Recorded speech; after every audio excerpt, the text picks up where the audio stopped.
2. Hey there, everyone. It's Matt Donahue and Ken Hamilton with Mission Financial Planners with our weekly content update. Today, we've got some content that we're gonna do a little class, if you will, or maybe just a discussion, right, Ken? Yeah. On women wealth and well-being. The thing for us, and I don't want to speak for Ken, of course, but the thing for me at any rate is women do really get overlooked in many cases in the important decision-making process, right? And that sounds terrible the way I'm saying it, especially as a guy, but really what it comes down to is, and any ladies out there viewing this video could probably attest to this. You go make a major financial decision somewhere and you've got a male companion with you. It might be a friend, a spouse, dad, brother, uncle, whoever, it doesn't matter.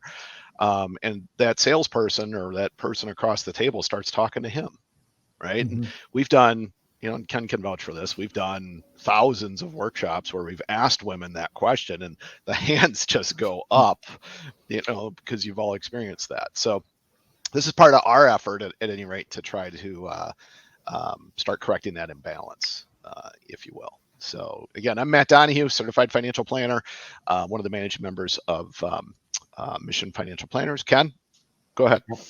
Hey, everybody. So again, I'm Ken Hamilton, and that's exactly right. Is we want to be part of this paradigm shift, make sure that people and you are aware of all the things that we need to be considering. And I wish it were easier, but that's why we're here, is to take it step by step, bite by bite, and get there. Matt? All right. So our we got to do this at the beginning of every presentation, right? It's we're here to help you make informed financial decisions. That's really our mission. And when you think about that, just think about when you have the time to actually research something before you make a decision, how much more confident are you in your decision, right? That you're doing the right thing based on what you want to have. And that's our job, right? Because you might be a great attorney, you might be a great welder, you might be a great car salesman, right? It doesn't matter, right, what profession you're in, but you're not working with this stuff all day every day like we are. And so our job is to help you learn as much as you can so you are making those informed decisions. Ken, you want to talk about some of our partners and our philosophy on working with partners? And just like Matt was saying, each of you have your own skill set that you've developed, and we have our own, but we also know we're not the masters of all of them. So we've surrounded ourselves with resources that we trust, that we know, and can help build that overall comprehensive plan, whether it's tax management, investment management, utilizing different the legal aspects through attorneys and wills and trust.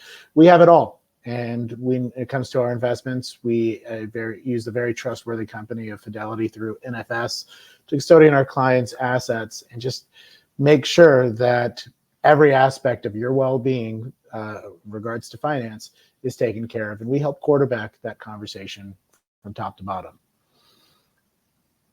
Yeah, it's we're definitely past the phase of our careers and our lives where we're trying to tell everyone we know everything, because it's just not possible, right? It just isn't. I had a great conversation yesterday with someone who was like, what scares me is the stuff I know that I don't know. And what they were really saying was, I don't know what I should be thinking about with a couple different things. And, that's, we help with that. We really do. We're in God, I always get it mixed up. Ken, is it 28 or 38 states? It's a lot either way. It's 28. 28. Thank you. Yeah, so we're in 28 states.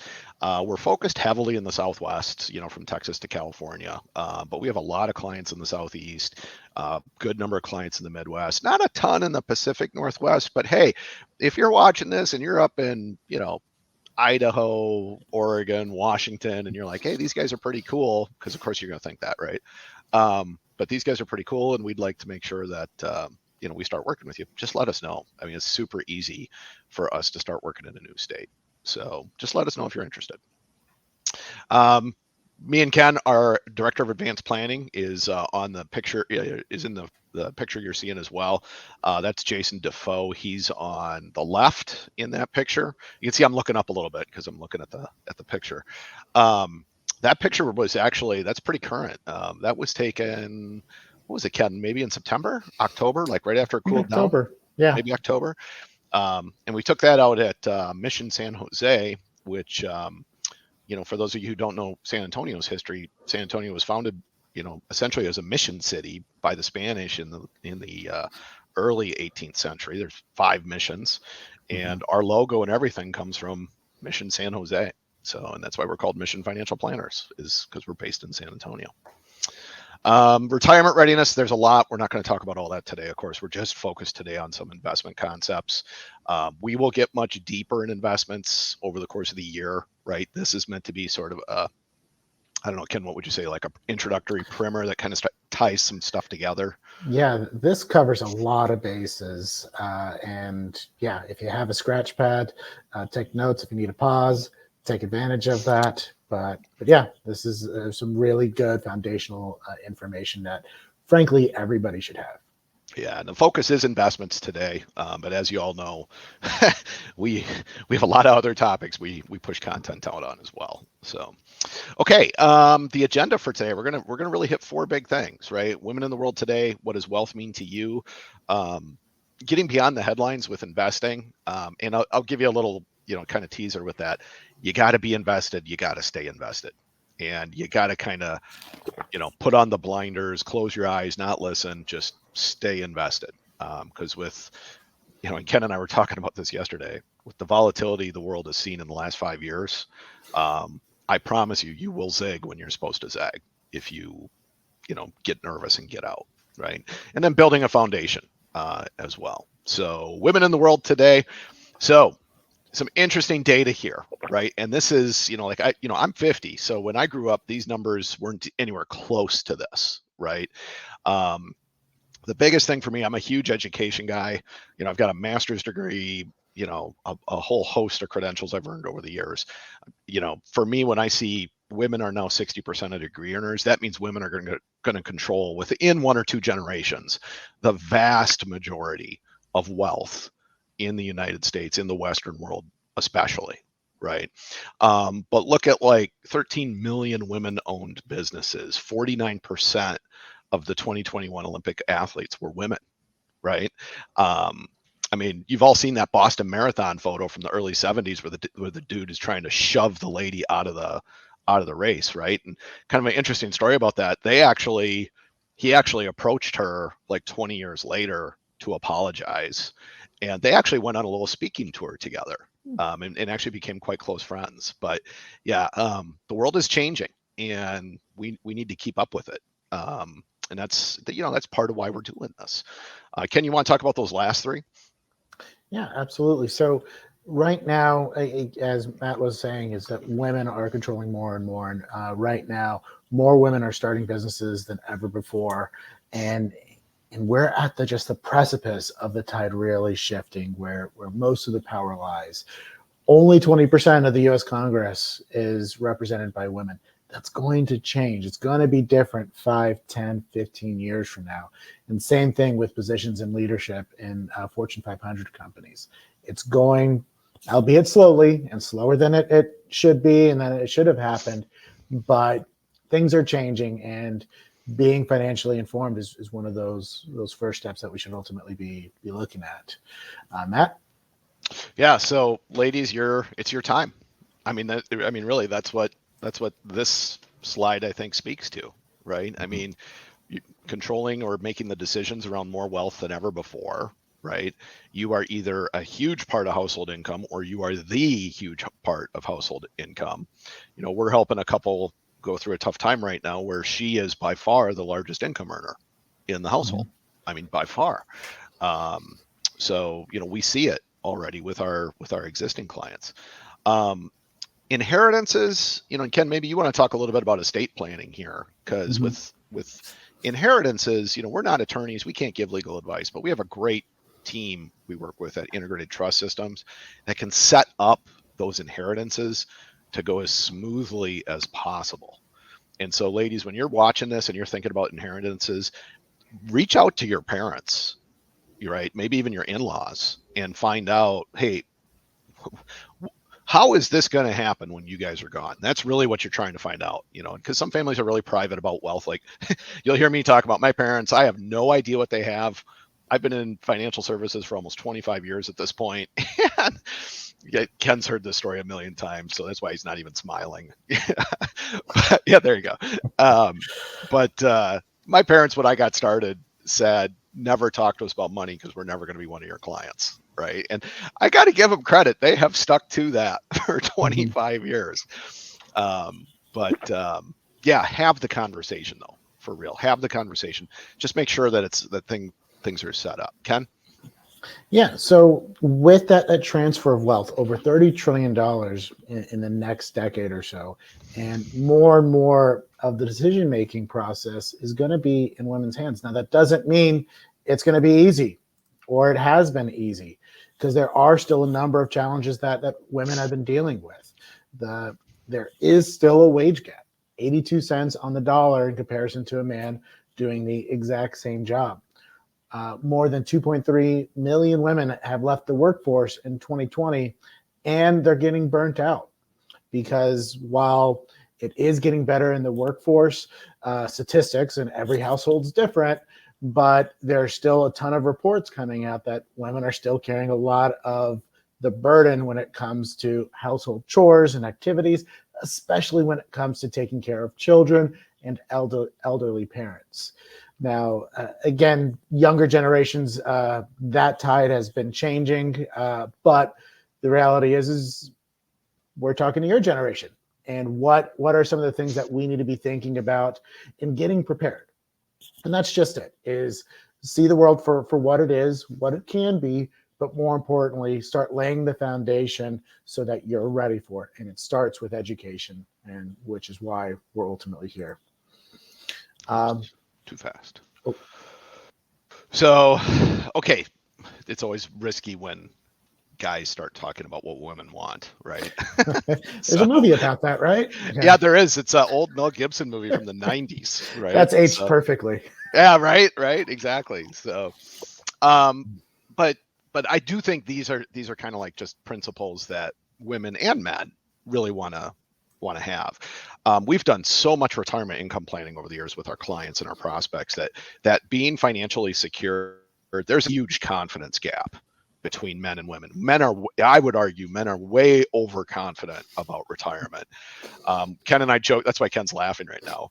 We always joke about the boomer dads, right? Because it's the guy who's been successful, knows his business, whatever. He's traditional in terms of he's making the financial decisions and he knows everything. He does. There's nothing you can do to help him. There's nothing you can do to help him, do better, right? I mean, it's crazy. Whereas women, on the other hand, are more, from our experience at any rate, much more concerned about what they don't know, right? Like what is going to happen, especially if he's been controlling the finances. I don't know how any of this stuff is set up, right? Being debt free, I would really hesitate to say that's a blanket statement, because some of you are really comfortable with debt. And when I say debt, I mean good debt, right? Like mortgages, stuff like that. Nobody should be burdened with a ton of credit card debt if you can avoid it at any, and there's probably times in your life where you do get higher balances and then you pay them down, stuff like that. But being debt free, I can speak for Ken on this. We have loads of people we help retire who are going to carry a mortgage through retirement. It's just part of their budget, right? That's all it is. They've saved up. They didn't overspend on reducing a 2.25% mortgage that they got 12 years ago, because quite frankly, if you have one of those 2.25% mortgages, one of the worst things you can do is pay that off early. That's like free money. And the money you are wasting, and I'll say it that way, the money you're wasting on paying that mortgage off would be much better served being invested for the long run for you. So, Ken, you want to touch on the other points? Yeah, and all these points are pretty gender neutral. We want to be financially secure. We like to Matt's point, control our debt in a reasonable way, but also just be informed and invest so that your dollars turn to $10 and $100 eventually, so that you can attain your goals just a little bit easier. But what we also find is that, and to Matt's point versus the boomer dads, women tend to listen a little bit more clearly and engage in the conversation. And that's why we really enjoy working.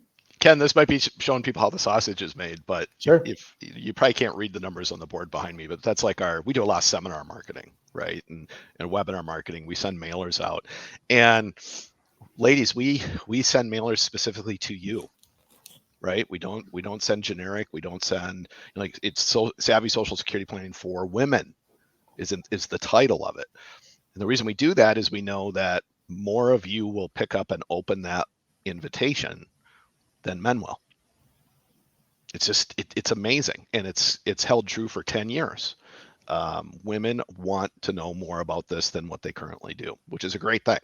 Yeah, we love to work with people that are passionate about learning, about making change, and y'all do it. Y'all listen to the doctor, you listen to your planners, y'all do it. So what does wealth mean to you? Let's really figure out what that could mean. For some of you, it means just saving, making sure that your retirement's prepared, making sure that your kids, your grandkids, maybe your favorite nephew is ready for college. But we know that dollars don't just come from midair. We have to take action to build up that nest egg and do it and have it grow in a reasonable way that fits your profile. Also, you have these assets so that you can spend it. You can live a rich, quality life, whatever that means to you. Sometimes it's just being able to go get that Starbucks every single morning. Others, it's flying first class around the world. Whatever it is, making sure that you have a plan that reflects that. That's what wealth could mean to you.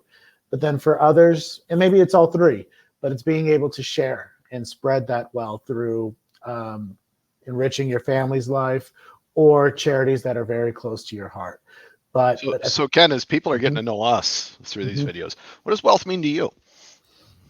For me, it's having an amplified impact. And it's really kind of those last two. It is spending time with family, enriching them. I've had some really close mentors in my life that expanded my horizons. You know, I'm born and raised in San Antonio inside Loop 410. So not the most sheltered life, but a little sheltered. But around high school, one of my mentors, took me out to Florida. And I lived in Florida working for his company for that summer. And man, that perspective shift, that life shift was huge. He didn't have to share that time with me. He didn't have to put me up. But with that, one, I got to travel, which was nice. But two, again, I got new experiences, and being able to do that for my son, my kids, but also my clients, and being able to empower them, educate them, put them on a path to do that. That's wealth. That's richness to me, is having a huge reach. That's fantastic. That's fantastic.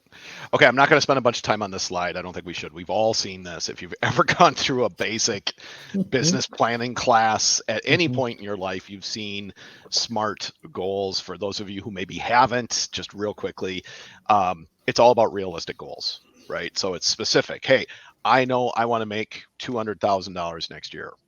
Okay, it's measurable. Did I make it? Right? Is it achievable? Hey, if you have a salaried position where you're making 100,000 and the most bonus you're going to get is 20,000, it's not an achievable goal. You need to rethink your goal a little bit, unless you have some other way to make up the difference. The relevance, this gets to exactly what Ken was just talking about. What does it mean? Like, why is it important? Right? It's not, you don't just do it for the sake of doing it. It's, why is it important? And then time bound just means you put a flag out there and say, this is when I'm going to have it done. So SMART goals are, we meet tons of people. Sorry, Ken. We meet tons of people who are like, I'm not really sure what I want. Those are some of the hardest people to work with, because they really don't know what they want. Which ties to the point I'd like to add, is that it's missing one key letter, and it's another S. It should be sacrifice. Goals, they can be specific, they can be accurate, they can be time-bound, measurable, and relevant. But what are you willing to do to make sure it's real? What are you willing to do to make sure it happens? And sacrifice comes in a lot of ways. Is instead of spending $100, it's saving the $100. Instead of waking up an hour later, it's waking up an hour earlier so you can go to the gym. At the end of the day, you're going to reallocate resources, and it's going to sacrifice something part of it. But what are you willing to do to make those goals real? Yeah. Matt? Yeah. All right, let's get into investing. Okay, first of all, risk. Now, our primary investment partner is Castro Investment Management. And one of the reasons we like them is they use something called a risk budget when they put together a portfolio. And so, risk budget is not your risk tolerance or your risk capacity. Okay, risk budget is how risky is an individual stock or position within your portfolio, and what's the effect that risk is going to have on the rest of the portfolio, right? So it's looking at everything piece by piece. For you as an investor, you're more focused on your risk tolerance and your risk capacity. Risk tolerance is I always just like to say, you know, if the change in the value of your investments keeps you up at night, like if you are genuinely worried about it, you are in a way too risky model for what you're comfortable with, right? You've got to dial back the risk because you're not comfortable with big changes, right? Or even maybe minor changes. Maybe you do just want slow and steady. That's okay, right? Because everybody's different. Risk capacity is what's the risk you have to take to get to your goal, right? So like Ken was saying with sacrifice, right?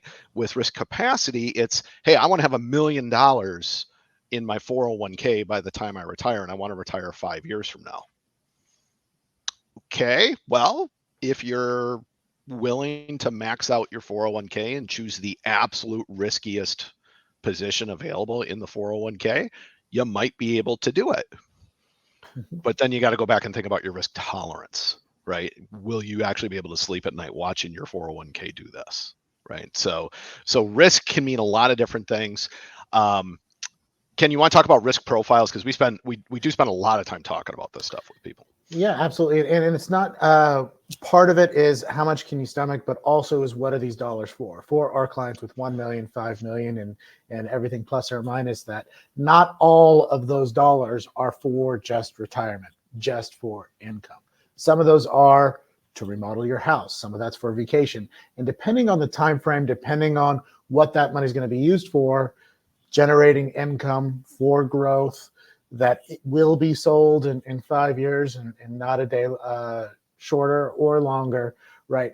These are the things to be thinking about, is tying purpose, time frame, as well as risk. All three of those are part of the recipe when building out your overall plan. But more and more important is making sure that your investments align with your values. 5 years ago, this was a super niche space, but is becoming more and more available, where your investments can more closely reflect some of your values, whether it is faith-based, or maybe you are particularly concerned with the environment and company's carbon footprint. You have the ability to build an investment profile, not just around risk, not just around timeframes, but who you are and what you're trying to ultimately accomplish. Mr. Matt? All right. So mega trends. This kind of builds into what Ken was just saying.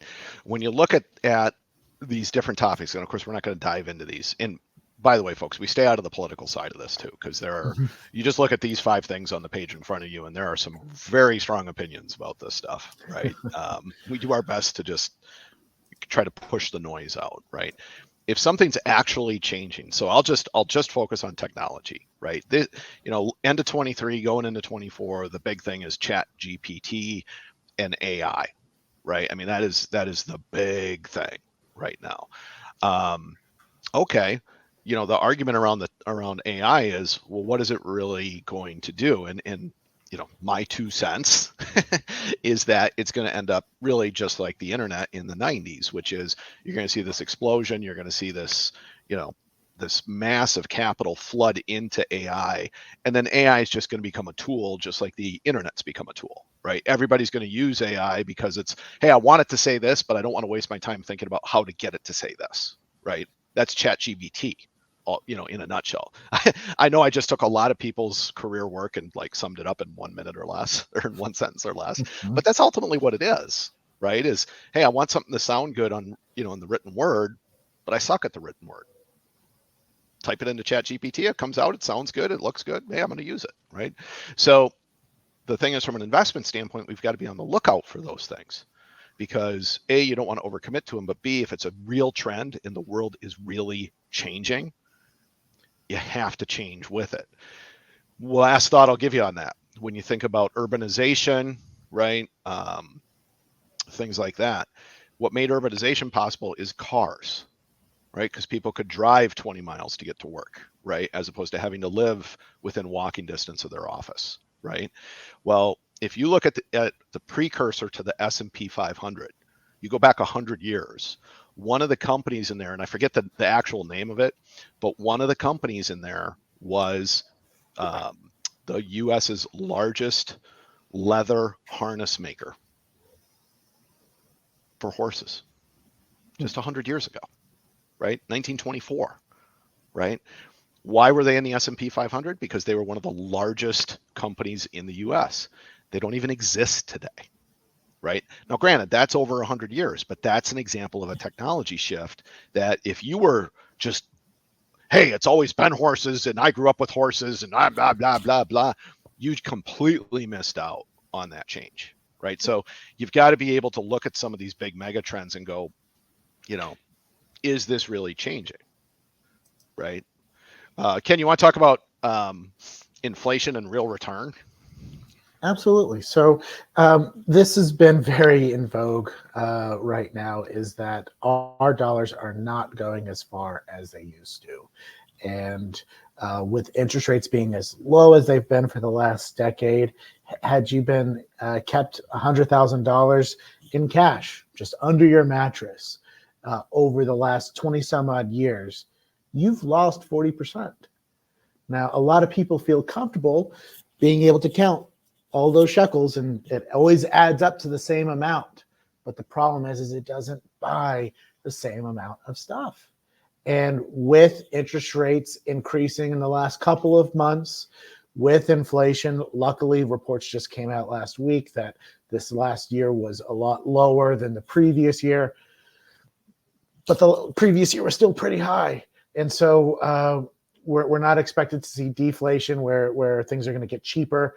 Things are just going to get more expensive more slowly, but things are still going to keep getting more expensive. So how do we battle this? How do we tackle it? And the reality is we need to have our investments in a place that can grow. And we need it to happen as quickly as possible. What we're looking at so many times when we talk to people about this concern is, yeah, but Ken, Matt, there's a lot of volatility right now. Let's wait till things settle down.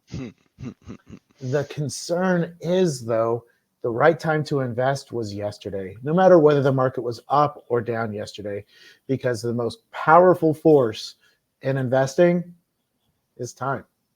The more time you have, the more compounding interest over the long term. And by long term, I mean 2, 3, 5 years, not 1 month, 1 week, or 1 day. Years is where it's going to trend. And that's why you want to start it as soon as possible, so your money's exposed to that. If you had $100,000 that you wanted to invest, again, you're that person that had it under a mattress, and if you invested it today and the market at 10%, which is a little high, over these shorter time frames, but over the long term, that is what the S&P 500 has about averaged. But you start with 100,000, you put it in today, 10 years from now, that is more than double to about $260,000, just under. But if you wait 5 years, wait for the next election to go through and that other administration to be in, whomever that may be, well, it cost you 100,000. You have 100 and it's grown to 160 because you missed out. Now, think about how the market has performed over the last decade. I'll even just go the last 6 years. In 2018, Christmas Eve, a trade war happened. 2020, COVID happened. From February to March, the stock market was down 30%. By April, it was basically back to break even, but massive market movement. 2022, the 60-40 portfolio, one of the most common portfolios, for the first time ever, I think, in at least 100 years, was down over 20% at one point. And that one's supposed to be the safe portfolio, right? So with all these market movements, even with that being said, the market has averaged around that 10% time frame. So not to go back to risk profile and everything else, there is no right time. There's always going to be something going on in the world. You just need to stay invested. And now, Matt, I think the next one talks about why they have to stay invested the whole time. Go ahead, bud. Yeah, so this is goes back to my point earlier about you zig when you should have zagged, right? People get nervous and they get out at the wrong time. And what that means is essentially the market has dipped, they get scared, and they get out. And then, Ken, what does the market invariably do after they get out? It takes off again. Yep, exactly. So what this slide is showing you, and I'm not going to go through all the numbers, but you can see on the left, you stay invested. You did great. On the right, you missed 25 days. Not even a full calendar month. You missed 25 days. You have a fraction of the assets that you would have had if you would have just ignored the headlines and stayed invested. Now, folks, we're not talking about 100% stock concentrated or 100% concentrated stock positions in one company, right? We're talking about diversification. We're talking about good asset allocation strategy that fits with your risk tolerance, right? That's what we're talking about when we show stuff like this. And stay invested. That's the key. And there is nothing wrong with, and you can look this up. There's a whole bunch of stuff out there about goal-based investing. It's basically, hey, I think I'll make this up. I need $5 million for retirement to live the retirement lifestyle I think I'm going to live. Okay. When you hit $5 million, is it time to make some changes? You bet it is. That doesn't mean it's time to stop investing though, right? Because now that $5 million has to fund your lifestyle, but to Ken's point earlier, has to maintain your purchasing power, right? Has to grow with inflation. So you don't, put yourself in a position where 20 years down the road, you're like, man, I had 5 million and now I'm down to 300,000. What am I going to do now? Right. So that's the whole point of this. And it's a great segue into diversification. Ken, Yeah. I know you love the slide, so go ahead. I really do. So you need to be diversified. And I think that's one of the words that is used a lot, but rarely understood, because diversification is supposed to be the best strategy. But the problem is it doesn't always feel like it's the best. What I mean by that is if you have been a successful investor, at least what a lot of the people we see is they have done a good job and they've done it themselves. Then they've made what I would call a couple of good bets that have skyrocketed and led to their wealth explosion. But the reality is that sustainable over the next 5, 10, 20, 30 years of their retirement? Is that what they're wanting to do, is to hit it every single time? Because only one mistake, it really only takes one, and all of those previous gains can be lost. So some of our investors are start off heavily in equity portfolios. And because that's also what the headlines always talk about. How did the S&P 500 do? How did the Dow do? And how did the NASDAQ? They rarely talk about how did the 50-50 portfolio do. They rarely talk about how a conservative investor did today. It's always what moved the most. And it's typically equities, stocks. So the S&P 500, looking over the last 2 decades, well, in the dot-com bubble, it lost 40%. And if you're in a diversified portfolio, I'm sorry, but you also lost money. And how did that feel? Even though you were diversified, which is supposed to be better, you still lost. Okay, that over the next couple of years, the stock market went on a run, nearly 80% growth. Okay, if you're diversified, you actually saw 87%. It worked this time. 2008, financial crisis, down 37, down 26. You still beat the market by 10%, but you also just lost a quarter of your assets. Well, in the great bull run of 2009 to 2019, hey, all my friends, everything I'm reading, I should be up over 300%, but I'm only up 200. I didn't make as much. Diversification doesn't feel as good. And fast forwarding through COVID and this last bull run and last year, the S&P 500, the total return, the real return, was 288. But a diversified portfolio would have done about 301. So you made more money in the diversified portfolio, but it didn't feel as good. The highs weren't as high and the lows still existed. Diversification doesn't prevent downs, it just minimizes the down, but you still experience them, and down never feels good. And that's also part of our planning philosophies. And there are ways to further reduce your downs in a diversified portfolio. But again, there's a famous study that says between Olympic medalists, to go back to one of the previous slides, between the gold medal and or the gold, silver, and bronze, of the three, the bronze tended to be most happy over the long term, and the silvers, even though they were second place, were most dissatisfied because of that overall loss. Again, you have to focus on the just getting on the podium, and that's the real prize overall. Yeah, guys, ladies, I should say, think about this too. We're talking about diversification from an investing standpoint. When you get into retirement, one of the things you should really be thinking about is diversification from an income standpoint. You want to have multiple sources of income feeding your retirement paycheck when you get into retirement. And is it going to feel at times like what Ken talked about with this? You bet it is, right? Because I'll just use Social Security as an example. We're going to talk about that in a couple of slides here. You know, if you're waiting until full retirement age or age 70 to turn on your Social Security benefits, you might have retired at 62. Those first 4 or 5 years, you're going to be like, wait, why am I waiting for this, right? I'm spending money, you know, faster than than I ever thought I would, and it really makes me nervous, right? That's okay. It's okay to feel that way. Okay, building a strong foundation, not just for wealth, but also for your well-being. Okay, so when you look at, you know, what you want to do, there's really 5 steps to get the foundation in place. And Ken and I'll kind of bounce back and forth on these. Step 1, though, get organized. It really breaks down. I always look at it into 2 categories. You've got your financial data, and then you've got, I know it says tax, healthcare, and legal, but you've got your financial planning data, right? And so from a financial document standpoint, it's your investment statements, right? Even if you're sourcing or storing them digitally, where do you have them, right? Do you have your bank accounts? Do you have your retirement accounts?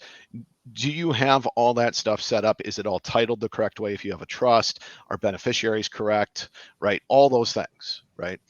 From a tax, healthcare, and legal standpoint, you should always be storing your tax returns, because you never know when you're going to get that letter from the IRS saying, hey, we looked at your 2021 return and we noticed a discrepancy, right? Which I got one of those last year, right?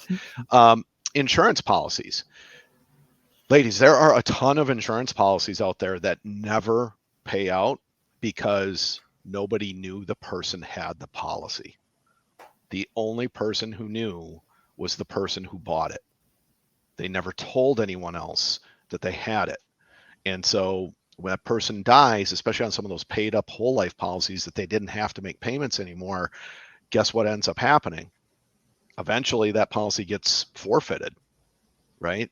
So make sure the insurance policies are documented. Make sure that those insurance policies are doing what you need them to do. We have a lot of people who have bought into what I think is really bad advice over the years, that the only type of insurance you should have is term insurance, and you should wait until your 60s to look at long-term care. Folks, in your 40s, you should be looking at permanent life insurance policies that have long-term care or chronic care riders built into them. It's the cheapest it's ever going to get, and you're probably at a point in your life in your 40s where you can actually afford to go get them. You wait till your 60s to do it. Just because you're older, it's a lot more expensive, and it may not seem like it yet, but there are going to be health incidents that occur between your 40s and 60s. Can you even qualify for it at that point? Last thing on estate and trust documents, make sure they're stored. I am a huge fan of Nevada probate law. And the reason why is it's a completely digital system in Nevada. It also has some of the strongest asset protection rules. Actually, it has probably the strongest asset protection rules in the country. And so if you've set up a trust, right, what state is it domiciled in? And this is something a lot of people don't know. You can pick any state's probate system and it's recognized by all the other states. It doesn't matter, right? So you can pick that Nevada state if you want. But do you have your trust set up? Is your trust funded? It doesn't do you any good to have a trust if you didn't fund it, right? Funding just means, did you title stuff so it's in the name of your revocable trust? That's really all it means, right? And then do you have the power of attorney, medical directives? Is all that stuff tied up neatly? And the reason that's so important is, let's say, ladies, you are the big income earner. You've got a $2 million 401k and something happens to you. Your spouse cannot, your children cannot access your 401k because it's your 401k. It's not, the 401ks aren't joint, just like IRAs. The I in IRA stands for individual. You could be laying in a hospital bed with $10 million in your IRA. Nobody can touch it because you don't have the capacity to make those decisions at that moment in time.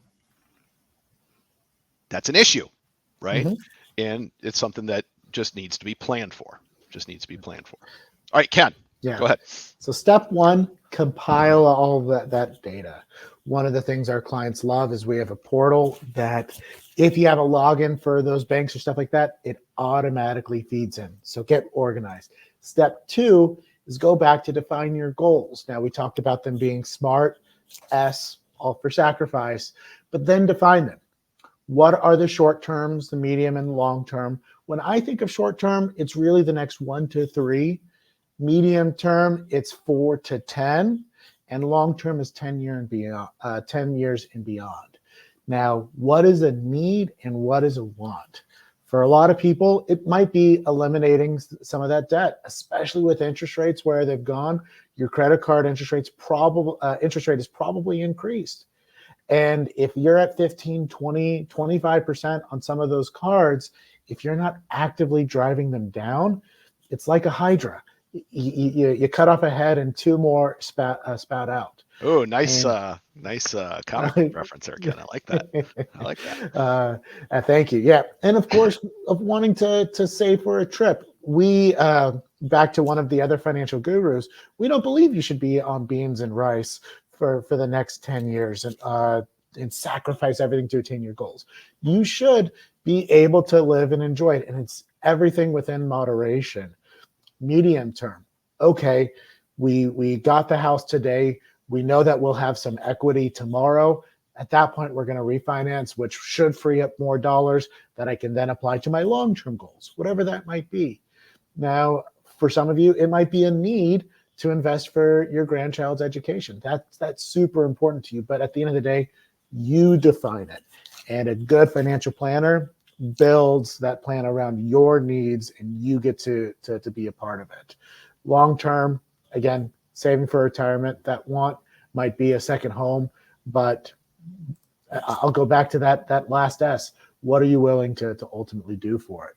So now that you're organized, you know where all your documents are, you know that you want to do, Matt, what's the next step? All right. It is, let me get back to it. Know your numbers. You got to know your numbers. And I know this is hard for people because we're at one point we're saying ignore the numbers, ignore what's happening, and now we're saying know your numbers, right? So here's where you balance that out. One of the things your financial planner should be doing for you is offering at a minimum an annual review, right? Just an annual review, right? Knowing your assets or your net worth, knowing your cash flow, and just looking at it at least once a year to say, yeah, we're on track. Or if we had a poor year, here's why we had a poor year, right? 2022 is a perfect example of that. Fed raises interest rates. People took a lot of gains off the table in the first half of the year because 2021 was such a fantastic year in the market. And you have Russia invades Ukraine and all this other stuff happens. And 22 is a disaster from an investment standpoint, right? Like Ken said, there was really nowhere to hide in 2022 because bonds went down, the stock market went down. But your advisor should have been sitting down with you saying, yeah, from a net worth standpoint, have you seen a dip? Probably, but that's okay because everybody has seen the same dip. It's not just you, right? In terms of cash flow, this is, I think, a little harder for people to manage on a day in and day out basis. And it really comes down, especially if you're thinking about like when you transition from your working years to your retirement years. In your working years, and this is something Ken's a huge fan of, and he talks about with people all the time. If you follow the 50-30-20 rule, and we don't really have time to get into what that is today, but if you follow that, you're saving no matter what 20% of your income for your future goals. You're having fun with 30%. The other 50 should be going for your expenses and stuff you got to pay every month, right? You shouldn't stop doing that when you retire, right? If you're a saver during your working years, guess what? You're going to keep being a saver in your retirement years. If you're a spender, you're going to be a spender. And for the spenders out there, what I would strongly suggest you take a look at are annuity structures. Because spenders, as we all know, can get themselves in a little bit of trouble. Doesn't mean they're bad people. It's just, they see something, they want it, right? Well, if you structure your retirement around annuities and you're a spender, you've got regular monthly income coming in no matter what. That can save your bacon later on in life, right? And again, that's not for everybody, right? But understanding your cash flow and how you view your cash flow is super, super critical. All right, Ken, step 4. Yeah, and for a lot of those people, having that guaranteed income, it empowers them. That check gets deposited, they can spend every penny of it because guess what? Next month, another one's coming in. So plan your unique path. Everybody's different. One of the things that happens every day when we meet a new household is say, well, my friend is doing this, and I think I should do that too. The reality is your friend, even though you grew up on the same street, your parents had the same job, you have the same job as them, your finances are very similar, you have the same number of kids, your lives are still completely different and other things to be thinking about. So what is your parenting and caregiving strategy? Have you checked in with your folks to make sure that they are set up, or are you and your siblings going to need to provide that care? Are you going to be doing it financially, or are you going to be paying it with some sweat equity? How about for yourself? Who's going to be there? Because as women, you are living longer every single year, because back to what we said before, you actually do what your doctor says to. When they say take a medication, you take it. When they say to cut this out, you cut it out. Guys, we'll do it next year, maybe, right? But you do it, and living to 90, living to 100 is not a pipe dream. It's a reality. And for some of you, it might be a concern. So what's that plan? Navigating Medicare. And I'll be talking about this in a letter in just a second, but Medicare can be a major expense, but also a major asset to you if it's a part of your overall plan. The reality of divorce or the loss of a partner, again, I'll be digging into that a second, is a reality for a lot of people. And knowing what your estate, and I prefer legacy planning, is going to look like. Because one of the other things we hear all the time is, I don't have enough assets to be doing estate planning. Boy, that's not true. If you have a net worth, just a net worth of $75,000. And guys, that's just in the state of Texas. Right. Every state has a different number, but it's a low. Sorry, Ken. I couldn't help myself. Sorry. Sure. No, you're right. No, 75,000 in the state of Texas, you're going through probate. And I know a handful of our clients, their vehicle is worth more than 75,000. Right. So if you think about your home equity and how that's appreciated, you think about your IRA, all these different assets. If your net worth is worth more than 75,000, you need an estate plan. Because what is that process going to be like for those heirs? Are they going to be scrounging through your coat pockets trying to find that pocket change that you might have left behind, or that jewelry, or is it going to be cataloged? Are they going to know where the documents are? Is it organized? Do they have access to all these things? And that's part of, whether you like it or not, how you're going to be remembered. And so the estate is not just the dollars, but it's also how easy or how difficult that process ultimately is going to be. Now, too fast. There you go. All right. So let's talk a little about parenting and caregiving. And we certainly see this in my household. Okay. So my wife's an attorney. She works full time. She's a contract manager at a company that does a lot of land remediation for the federal government. All the contracts that they send out have to go through her. I mean, she's crazy busy, right? We also have 2 kids. We have 2 kids who both like to do ballet, 2 girls, right? So, okay. Given the nature of my job, right? My career, I need to be available for my clients and prospects mostly in the afternoons and into early evening, right? Well, all of you with kids know kids get out of school somewhere between 3 and 4 o'clock. They got to get home. They got to get a snack. They got to get on, change their clothes, get ready for ballet, go do ballet, get home, blah, blah, blah, blah, right? And then go to bed by 8:30. Okay, so what does that mean? If I can, like if I have an afternoon where really I'm just calling prospects to say, hey, we got it. Here's our new video, right? Check it out, right? That kind of thing. I can do that from home, right? So I can go pick up the girls, run home with them, and then Crystal just has to take them to ballet. And that helps her day tremendously, right? But there's afternoons where I have to, be meeting with people and I can't do that from home. And then it's all on her, right? How many of you have felt that it's all on you all the time? Probably a lot of you, right?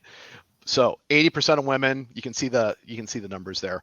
The thing is, you end up being caregivers for your kids and you end up being caregivers for your parents. Use my family as an example. Again, my parents, I mentioned them earlier, they live in Minnesota. I live in San Antonio, Texas. We have 2 businesses we run here. The whole thing. Our kids are in school, they're active, everything else. Well, as my parents get older, and they're 85 and 80 right now, as my parents get older and they need more help, my sister, who lives in Minnesota, is going to be the one that's going to have to help them. Just is what it is, right? Doesn't mean I don't love my parents. Doesn't mean I don't want to help them, but I can't only do so much from 1,200 miles away. And is that fair to Nancy? Probably not, right? Probably not. So, all right, investing in health. I'll turn it back over to Ken for a couple comments as well. But investing in your health. So people spend about $1,000 a month on healthcare. And guess what? In retirement, when you get there, that's about what you're going to spend per person. Okay. And people are like, oh, well, how could it possibly be that much? You get your Part A, your Part B, which is going to cost you at least $180 a person, your Part D, which is going to be another $40 a person, your Part G Medicare supplement, which is another couple $100, throw in a long-term care policy. You're at $1,000 a month per person for healthcare in retirement. Your mortgage dollars that you used to spend have now shifted to healthcare dollars. And it's cool that I'm turning it over to Ken to talk about Social Security, because I have done thousands of Social Security workshops over the years. Ken, please talk about Social Security. Perfect. Now, as some of you may know, that our YouTube page is new, but soon what I'll learn to do is say, hey, there'll be a little pop-up, watch our Right. Social Security video, and it's right around 55 minutes, and this will go in detail on all of this. But you need to be aware of the 3 and really 4 different types of benefits of Social Security. There is your benefit, the one that you've earned off of your career. There is the spousal benefit is, okay, you are married and you are entitled to a portion of theirs. And then there's the survivor. Your partner passed away. Which of these benefits are you still eligible for, and what does it mean? Now, when looking at Social Security, it's one of those decisions. You only get to make it once. Okay, technically there's a backseas period, but it's only 12 months. But think of the last time you made a multi-million-dollar decision, because over your lifetime, a lot of our clients, their Social Security benefits as a household can reach $2 and sometimes even $3 million over their lifetime.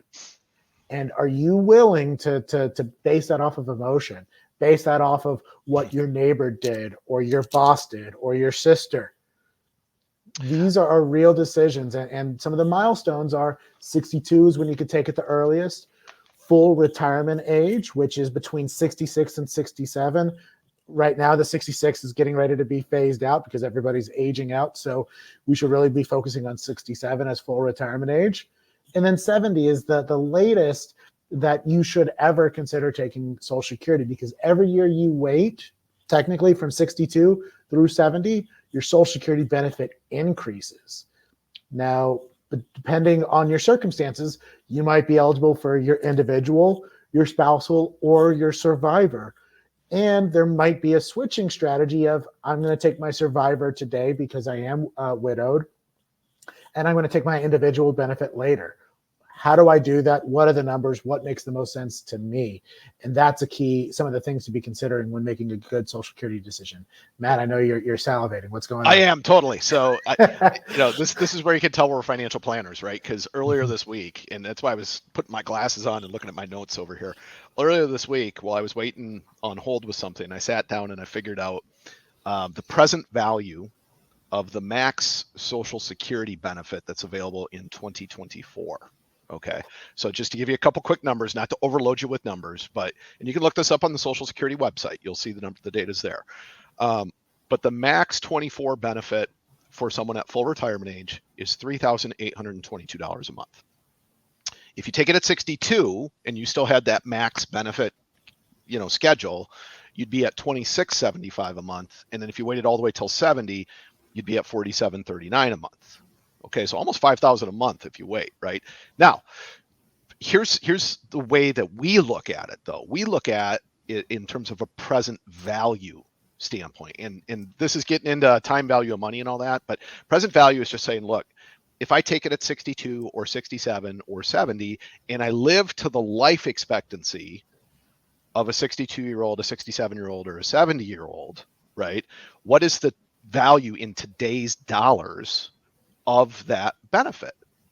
And we use a 3% discount rate because the average cost of living adjustment that Social Security has done has been right around 3% over the years. So if you ladies are a high income earner and your spouse is a high income earner, listen to this. For a 62-year-old couple, the present value of their Social Security is $984,000. It's $1 million. For a 67-year-olds, excuse me, it's 1.25 million. And for 70-year-olds, it's 1.375 million. So when people say, oh, and Ken, what you said that got me going, was we do hear all the time. People are, well, my brother took it at 62, so I'm going to take it at 62. We hear that all the time from people. And ladies, work with, even if you're not working with us, just go ask your financial planner if you're not sure how to do this, or go to the Dinkytown website and play with some of their calculators, because their calculators are fantastic and they won't capture your data. So you're not going to get inundated with ads or phone calls or, anything like that. But at any rate, like Ken said, this is a big decision. And by the way, those numbers I threw at y'all, and there'll be a quiz later. I'm kidding. Those numbers I threw at y'all, those don't include survivor benefits. So, anyway, sorry, Ken. I get so excited. So, all right, we touched on, in the interest of time, right? We touched on spousal benefits. I talked about Medicare real briefly. Like Ken said, at some point we'll have fancy backgrounds, right? Like we've got our pop-up green screens that we're still trying to get the right recording software figured out and all that. But check out our recordings or on our YouTube channel, which if you go to YouTube and just look up Mission Financial Planners, on YouTube. And Ken, I don't know if when we're done with the presentation, we just want to pull up the screen so people can see it at any rate. Well, they're probably, if they're watching this, they're probably already there. But hopefully. in one of the other that's videos, that's true. Yeah. I'm so used to doing this live, right? So that's awesome. Okay, this part I have to turn over to Ken, and I'm gonna polish Ken up a little bit here. So Ken is not just a certified financial planner with over 15 years of experience, graduate from a top tier school. I mean, he's not just that. He's also what's considered a certified divorce financial analyst. And while this talks about divorce or widowhood, right? For anyone who is finding themselves single going into retirement, and maybe you were never married, and that's okay, right? That's totally okay, right? But a lot of people, especially women who are single in retirement, weren't going into retirement, right? Or weren't as they were getting ready. They got a divorce. Their spouse passed away unexpectedly. So Ken, I'll turn it over to you, and I promise I will shut up. All right, thank you, bud. and Matt teed it up very nicely. You don't go into marriage thinking that it'll end in divorce. You don't go into marriage thinking that one of you is going to pass away in their 60s. but it happens every single day. It's happened to to my mother, right? She had remarried, ready to prepare for the rest of her life, and here she is, just turned 60, and her partner passed away. And we are financial planners, but we also have to be aware of the reality that there's a major emotional burden. And my goodness, it's hard to make these decisions when you can't even turn on the TV without getting emotional because there's a commercial, right? And that's okay. We're allowed to feel, we're allowed to do it. And there are studies that show that, that grief, that shock, that anxiety of being on your own, whether it's due to divorce or widowhood, can last months. And sometimes you'll break through the clouds and the storm and you'll have some clarity, but then it's a pendulum that's going to swing back and forth. And so this is why we implore you to take advantage of those first 4 steps we talked about of getting organized, defining your goals for you as an individual and yes, as a family. But by doing that groundwork now is going to allow you to just focus on the emotional side of it because the finances are taken care of, because a good financial plan has already prepared for all of those things. Now, whether it is divorce or widowhood, there are things to know. Your Social Security options change. Not to get too deep, things like what's called cost basis. So I bought this rental property for X dollar amounts and it's in both of our names.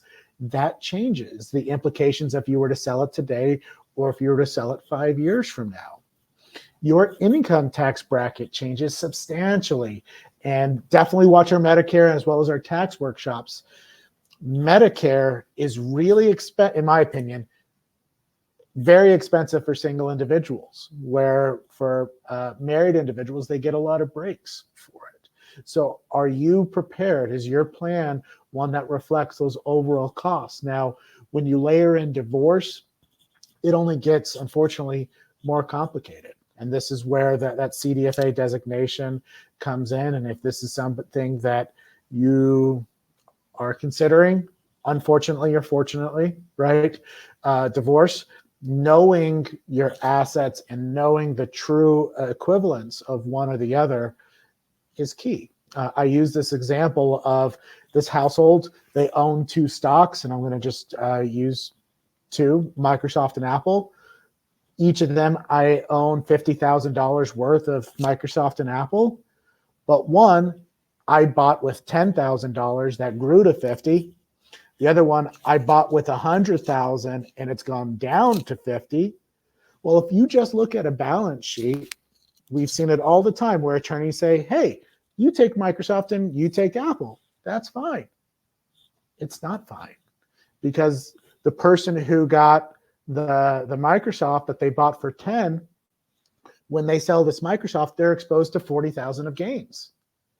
The person who got the Apple that they bought for 100, that's now worth 50, and they sell it at 50, they get to keep $50,000 worth of losses, which will further offset some of the other gains that they're going to have later in life. That's not equal. There are things around your pension. Hey, I pulled up your pension statement. It's only worth $300,000. Pay me $150 from your 401k and we'll call it even. That's not how it should work. That $300,000, while that's if you cash it out today, is going to generate $50,000 a year of income for the rest of both of y'all's lives. As Matt was doing that present value calculation, the present value of that $300,000 pension might actually be worth $500,000. So you should, if you don't want that pension, be getting $250 from that IRA or 401k. The thing is make sure you put the plan and that legwork into it. And right, wrong, or indifferent, that weight is on your shoulders now. And again, it's easier to bear that weight, that burden, by getting started easier, by getting organized, knowing your goals, knowing your assets, and have that pre-plan. Not for divorce or an unexpected passing, but just be involved and come to the table. And that alone eliminates a lot of those ultimate stresses. Matt, anything you'd like to add to that? No, There you no. It's getting organized, right? It's knowing where go. everything is and being involved in the conversation. So, okay, so we talked about estate planning before. I'm not gonna pound back into that. So what do I do now? All right. Yep. So first thing is, if you already have a financial professional, go talk to them. Right? Go talk to them. Have this conversation. We hear all the time from people, "Oh, well, I've never asked my advisor to talk about this stuff with me." You shouldn't have to. They're charging you 1% on your invested assets with them to do a professional job, which means reaching out to you to find out proactively reaching out to you to find out where you are in terms of your life path. I'm getting ready for retirement. My kids are going to be out of college. I've got to pay for a huge wedding. My spouse died. I got a divorce, whatever. Like I said before, your advisor at a minimum should be checking in with you every year. They should be inviting you to educational events so you can learn about this stuff and make those informed decisions, right? And if they're not, I would ask them quite candidly, why? How come you don't do this stuff? Ask them, and they won't have a good answer. I can promise you. It usually comes down to they either just don't feel like it, or they just want to stay in their lane and get their 1% for managing your assets. So those 5 steps we talked about, you can see them again in terms of take action, define your goals, know your numbers, get invested, get organized, plan for your own life path, right? It really does come down to that. Now, if you want to reach out to us to talk to us, you can see our contact information here. Ken's direct number, you can call or text Ken at 726-727-6582. I'll say that again, 726-727-6582, because this is out in the universe, right? Please identify yourself and why you're texting, right? But feel free to give them a call too, right? Mhm. For me, 726-727-6581. Once again, 726-727-6581. You can always call our toll-free number as well, 888-339-0093, 888-339-0093. The reason I'm giving you the phone numbers is an email's great, and you can see we have a corporate email on this slide as well, but a conversation is worth 100 emails. So reach out to us. Ken? Yep. Thank you for your time. There's nothing more valuable than that. Let us know in the comments what some of your takeaways were, but we look forward to our next video, our next conversation, and have a great day. Thanks, everyone.